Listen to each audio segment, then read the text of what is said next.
Hello, my friends. Welcome back to the Declutter Challenge. Today is your fifth and final day of the challenge. I hope that you have enjoyed it so far. Today, on our final day, we are going to go to your front hall closet. My front hall closet is right in the point of entry, right at my door. The front door is right in front of me, and then the garage is here. Some of you don't have a front entryway closet, or some of your closets are off to the side. So we can talk about different ways of navigating that. But for today, I'm going to show you my front hall closet. Now, I didn't do anything to prepare for today. I wanted to open it live with you just to see the state of the closet. And then I'll also show you a ton of different things that I implement into it, some habits, routines, and maintenance in order to maintain my closet space.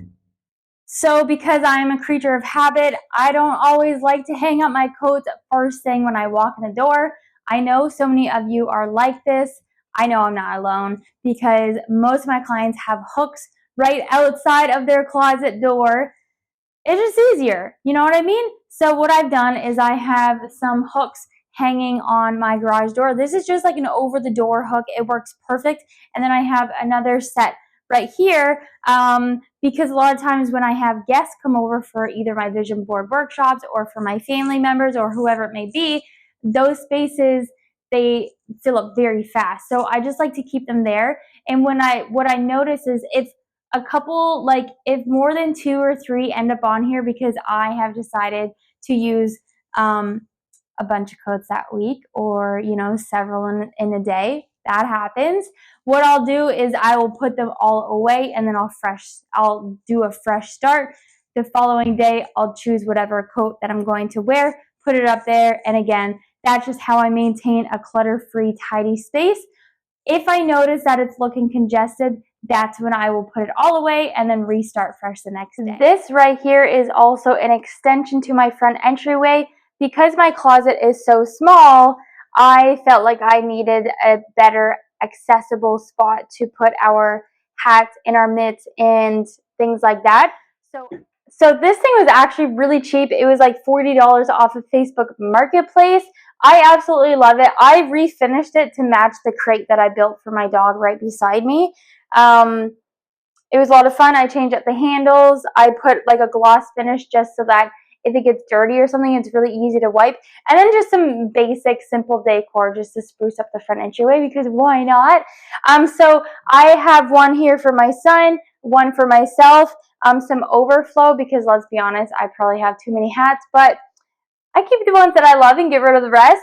And then I have one in the bottom for my dog. So for her leashes and for poop bags, in her walking harness, in her winter walking boots. Those are the ones that I put in there. And so it's super easy to pull out, grab what you're looking for. My son can easily find what he's looking for. I put his splash pants in here, his extra hats, his mitts, and then he can just shove them back in there and then easily close it. And then if it's overflowing, then you probably know that you have too much because it's a very big space. And so if it's full, we should probably downsize and declutter, or choose to put certain things like snow pants, splash pants, insulated pants somewhere else, because those do take up quite a bit of space. A lot of people use these for shoes. I use them for, like I said, my seasonal items.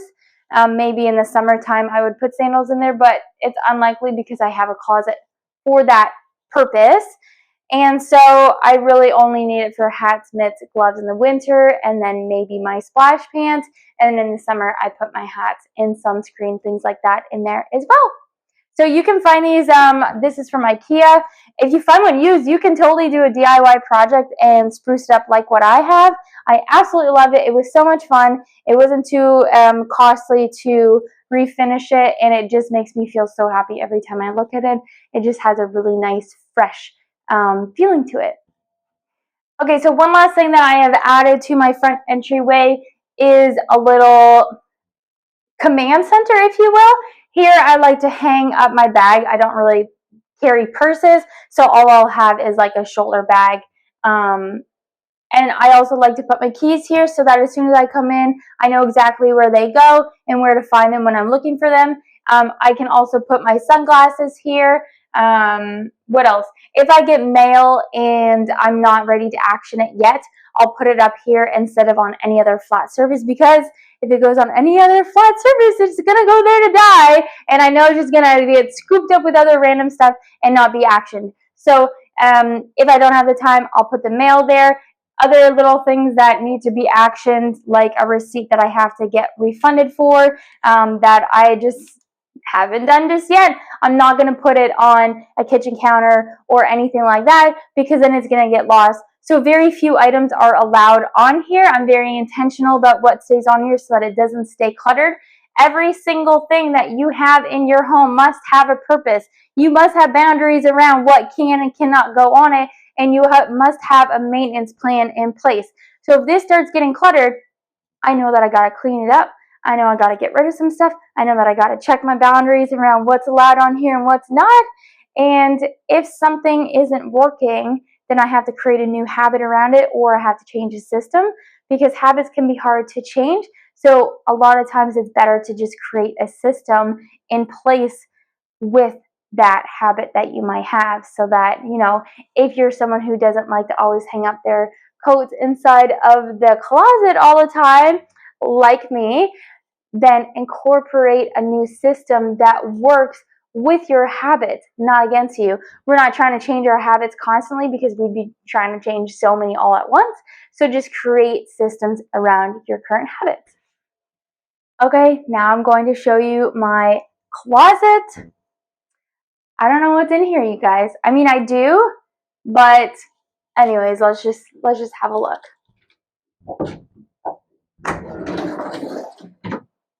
Ta-da! Okay. So, as you'll see,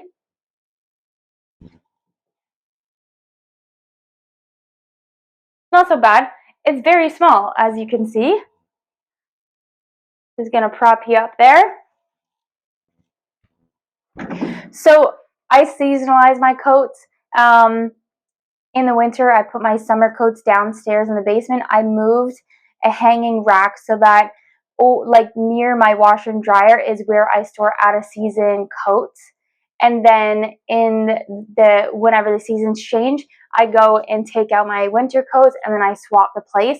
Same thing with shoes. Downstairs in my basement, I have a spot where I put out of season shoes. It's on a shelf, so that it's easy to access, and I always see what I have, so that anytime I'm doing laundry and I'm looking over at my shoes, I'm like, okay, I'm keeping a mental note, and I'm also taking action if there's ever any shoes that I keep looking at it, and I'm like, okay, Cass, like, you never wear those, then I can get rid of it. Whereas if they're in a bin, I don't see them constantly, so I'm not able to make that decision as easily to say, I've looked at these for a year, they've stayed on the shelf, it's time to let it go.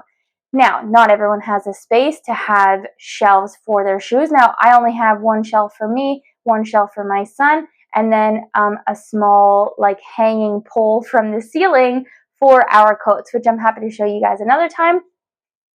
But currently in here right now, what I've done is I've put these two shoe shelves that I got from Walmart.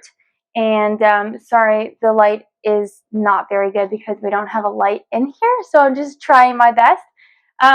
So we have our shoes down here. Now, the idea of it was for each person to have their own shelf, but I'm noticing that one too many shoes have come up from the basement into here, because we've been having some really weird weather where it's like it still wants to be winter, but it's going into spring, and it's raining, and it's cold, and it's wet, and some days are really warm. It's super confusing. So that's when a lot of shoes tend to accumulate, and that's when I need to check and make sure that not too much stuff is coming up, and that I'm not maintaining the system, because I never want to just throw shoes in the closet. If they don't fit, I have to make a decision and be decisive and either get rid of shoes if I'm not wearing them, or just say, you know what, I'm not wearing these today. I'll put them back downstairs, and then when I choose to wear them again, then I can bring them back up. Because I've noticed that I have, like,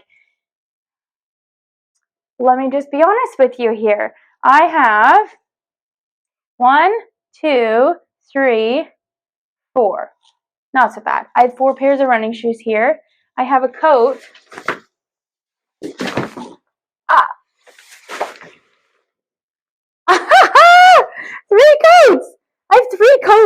just stuffed in my shoe shelf.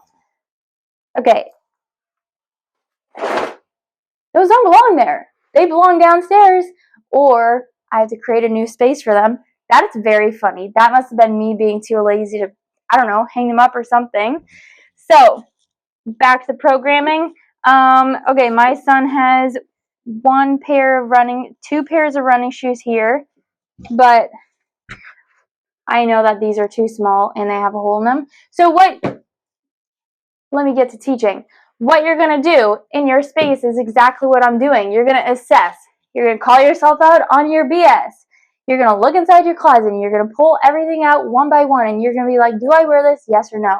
Stick to your gut decision, whatever your answer was, your first initial answer. Do I wear this? Yes or no? No. Do I wear this? Yes or no? Yes. Whatever comes to you first is your gut reaction. Anything that comes second is your fear of letting something go because what? You might want to wear it one day, but you haven't. You spent a lot of money on it, so you don't want to get rid of it. Whatever your reason is, you have to stick with your first gut reaction. And what you'll do is you'll set up piles. Keep, toss, donate. Keep, toss, donate. I'm keeping these. I got to assess these coats before I make that decision. Because realistically, I don't need 3 of very similar coats. So perhaps one of 3 can go. And then the same thing. So what I would do is I start with the floor. I always like to start with the floor, and then I work my way up. So that's what you will do as well. Start with the floor. Now, your front entryway might be a lot bigger than mine, so it might take you way longer than mine.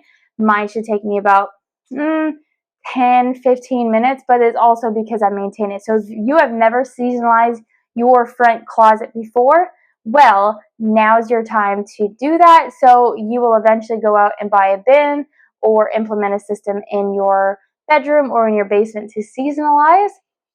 Bins you can buy from like Canadian Tire or Costco, IKEA, things like that. Home Depot is really good as well. So if I'm working my way from the floor, I know that I brought these up the other day just out of convenience sake. I was in my basement and I was going to go for a walk and I'm like, well, I might as well just grab a pair of shoes from down here. So those can go back down to the basement. It's summer, so my son really doesn't need 3 pairs of flip-flops here. And if I'm looking at it, this pair probably doesn't fit him anymore. These pair he was wearing today, and I know that he wears these often. So he does still wear sandals around the house in the summertime, so those are ones that I probably wouldn't put in the basement. I definitely don't need pairs of socks in my front hall closet, dirty ones anyways. And then we have like rubber boots, that's fine. I have these all season kind of shoes, that's fine. These are new running shoes that I got from the thrift store for 20 bucks, which I love, and I've been wearing these every day, so those can stay. So essentially you just want to remove things that you aren't using very often. Like my son, he's never wearing these shoes. They're like super cute dress shoes. He loves dressing up. It's just the sweetest thing. But these could go into his closet. So you'll also want a relocate pile. Things that you don't necessarily need here, but you want to keep. Now, you're not going to go and put those things in those areas right now. You're going to stay in this area until it's complete, and then when you can no longer move, that's when you're going to bring everything. So you're going to put the garbage into your garage. You're going to put the donation items right into your trunk. You're going to put the relocate items to wherever they need to go, and then the things that you want to keep that don't necessarily go into the back into the closet, but also don't go into a home in a different area of the house because you haven't created a home for it yet. That would be a system that you have to create. So maybe then you need to go out and buy a new bin, or maybe you need to buy a shelf in your closet for extra storage to put your shoes on, maybe a shelf, maybe you need baskets. So just looking in my closet, oh, what do you know? Another pair of sandals. And just checking the size, so these still fit him, but he definitely doesn't need 3 pairs of sandals in the closet. I'll choose 1, maybe 2. I see that I have bug spray and sunscreen in here. What you'll also do is you're going to check expiry dates as you go along. These ones are still good until October, and some bug spray doesn't expire. So what I would do with these, because these obviously don't belong down here, this doesn't belong there either. My skates definitely don't belong in here. They belong in a shelf in my garage. Well, that just fell. My mitt doesn't belong here either. And a reusable water balloon also doesn't go there. So, look at that. I already have a bin perfect here. What you'll find is you might actually find supplies to organize your space in your space as you're organizing it. So that's why I say declutter first, then sort, then buy. Because you might realize that, oh wow, I got rid of most of my stuff. Turns out I actually don't need bins to organize my stuff after all. So let me just fix this shelf here. Okay, this is also a lot of bug spray. Although we go camping and stuff in the summer, so something for kids. And then this is stuff to protect my coat, stuff to wash my coat, but that would be in the relocate pile because that doesn't belong here. And same thing. So these two would be in the relocate pile because those would actually go into the basement because it is for, this one is not, this is spraying on fabric, but this one is for washing, so that would go downstairs because there's no way I'm going to remember it if it's in my closet up here. And if I'm not going to remember it, then I either relocate it or I get rid of it. And this ball doesn't belong here either. So as you can see, I'm starting to create a bit of a mess. And that's what's going to happen in your space as well. So I have my items that don't fit anymore. I have my to relocate pile. I'm starting to create a system right here with the bug spray and stuff. And then this pile is to be relocated as well. So it's a process. As you can see, you decide on items one item at a time. One item at a time, you make a decision, and then you take action on that one item. And then you go on and on and on with the next item and the next item and the next item. So let's have a look at the top. Not bad, not bad. I don't have much up there because I decluttered it recently, to be honest. But something that's really important is taking the time to declutter your space often in order to maintain it, in order to keep the peace within your space. Okay? So if I'm going to look in here, all I have here is one reusable bag. I used to keep them in my kitchen, but I realized that I didn't want to have that clutter there anymore. And I have a dog leash and a dog bowl. And guess what? These can be relocated into my dog bin where I showed you earlier. So these can be relocated. And I'm actually happy with the bags here. And that's all that's in there, just 3 buckets. These used to have our hats and mitts until I created a better system for us. So I'm fine with keeping this here.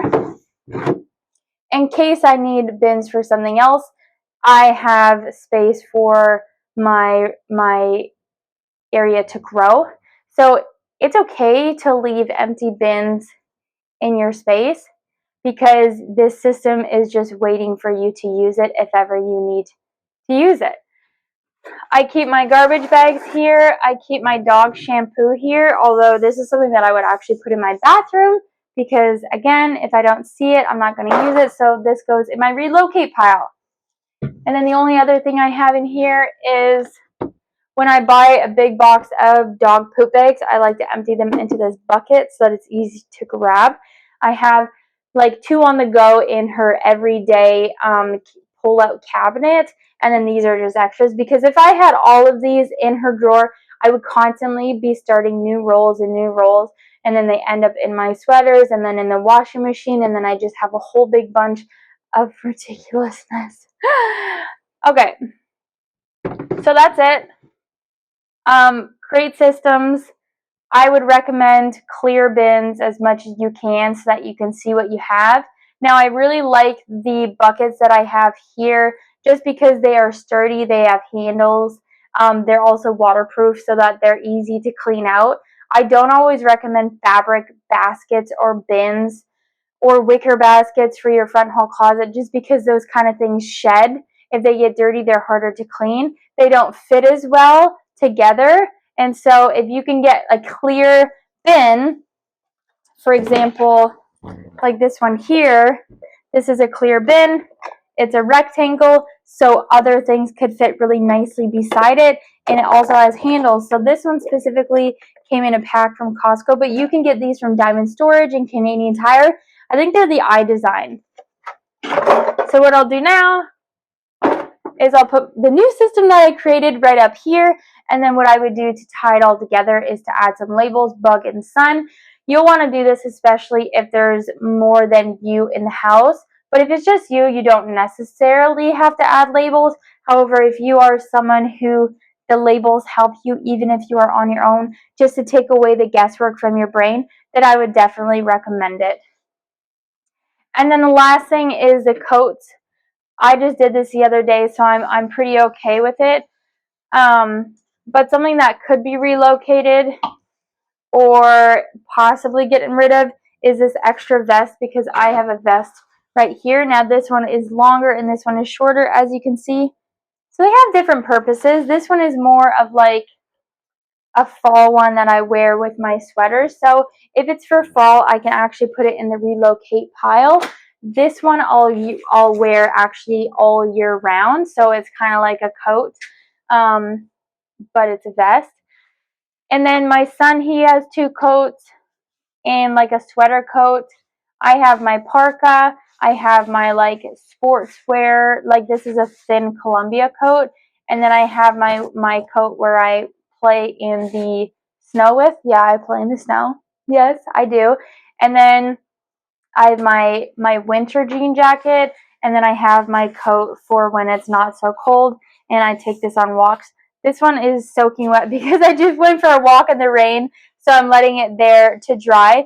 But I wear every single one of the coats here, and I'm happy with what I have here.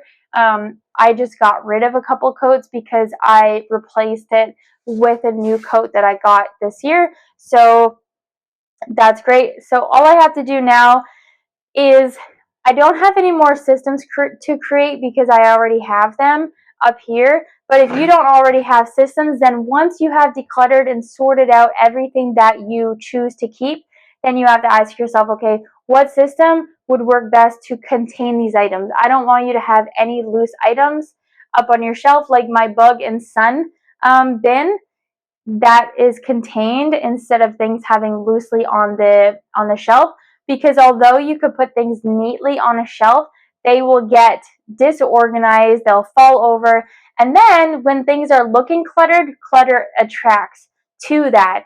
So I would 100,000% recommend for you to, once you have sorted things out and it's like, okay, I need to create a system for this, that's when you'll grab your measuring tape, you'll measure out your space, you'll take photos, and then you'll write down your notes in your notes app or on a piece of paper, but I would recommend doing both just in case you get to the store and realize you forgot your piece of paper. You'll measure out the space, you'll take photos, and then when you're there, you'll measure out the bins according to the categories that you have, as well as the space that you have to work with, so that you're buying bins specific for what you need and specific for your space. So now all I have to do is put the items that I no longer want into a bag for donate. I need to throw out anything that is garbage. I have to go and put things for the relocate. And I think that's it, because everything else is, yeah, either trash, relocate, or donate. So as you can see, decluttering and organizing, it has more than one step. It's not just let's declutter, we're done, or let's organize, we're done. There's so many more steps. So now I have to drop off the donations. What I'm going to do is I'm going to put them in my car so that anytime I'm around a store that has like a drop-off bin, I could do that. You could also post it on a buy nothing site or try and sell your items, but honestly, I would suggest just getting out of the house as fast as possible. And that's something that I offer my clients for free, is just removing things from their home the same day so that they don't have to deal with any of that. Relocating things takes time as well, and definitely please do it the same day that you're doing this. Don't put it to the side or put it back in the closet for now, because for now is not going to happen. Set a timer on your phone for 10 minutes and go and distribute the things to where they need to go. And I think that's it for my space. Relocate, and donate. I don't have any systems to create. But if you have a system that you have to create, then you have a third step. Garbage, donate, has to go out the door, relocate around your house. But now if you have a system that you have to create, you then have to go out and shop for the items, bring it back, implement the systems, add some labels, and maintain, and then also communicate that to the rest of your family members so that all your hard work doesn't go down the drain because the communication was lost and assumptions were made thinking, oh, there's labels, why aren't they following the system? You still have to communicate exactly what you've done, why you've done it, why it's important to maintain it, and what it means to you as well as for the family. So my friend, I hope this video was helpful. Congratulations on finishing the free 5-day decluttering challenge. I hope that you gained some knowledge in it. If you have any questions, please post it in the free Facebook group. Don't forget that I also have a podcast. I have tons of YouTube videos as well, and I'm on Instagram every single day of behind the scenes of my life as well as in my clients' homes. I am sending you so much love and gratitude. I'm so grateful that you came along for the ride for this challenge, and I can't wait to see you again soon. Mwah! Bye!